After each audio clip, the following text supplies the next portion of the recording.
Les kiosques de journaux avaient fière allure ce matin à la capitale libanaise Beyrouth. Les unes de la presse ne transigeaient pas avec le vent d'espoir qui souffle sur le pays au lendemain de l'élection de Joseph Aoun à la tête du pays du Cèdre. Ce n'est pas que l'ampleur de la tâche ne soit pas grande, mais l'unité de tout un peuple face au danger de délitement de l'État a fini par triompher de la barbarie des agressions sionistes et des ingérences étrangères. Cela nous rend vraiment heureux et donc confiance dans ce pays que nous ayons un président qui rassemble toutes ces personnes et qui en même temps travaille sur des solutions adaptées à notre situation sociale, économique et politique.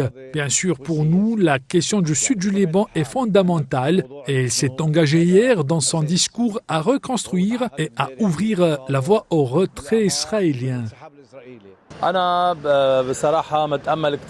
Franchement, je suis très optimiste après l'élection du président Joseph Aoun. Tout d'abord, je tiens à le féliciter et à féliciter tous les Libanais pour ce que je considère comme une victoire du peuple libanais en élisant le général Joseph Aoun. En ce qui concerne son discours de prestation de serment, je suis franchement optimiste. J'ai confiance en lui en tant que personne et j'ai confiance en son contenu. Je parle de son discours et à mon avis, il le mettra en œuvre. Il mettra en œuvre beaucoup de choses qu'il a dites.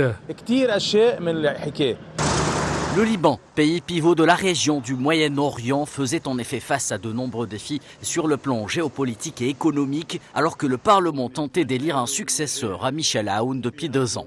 L'épisode douloureux de l'explosion du port de Beyrouth a plongé le pays dans l'une des pires crises économiques de son histoire, marquée par une envolée de l'inflation et une chute vertigineuse de la livre libanaise, conjuguée à une dollarisation totale de l'économie. Si les déboires économiques du Liban le mettaient dans une mauvaise posture face aux réformes proposées par le Fonds monétaire international, l'escalade sioniste sur l'ensemble des régions du pays le plaçait en première ligne devant les tentatives de l'entité sioniste d'embraser la région.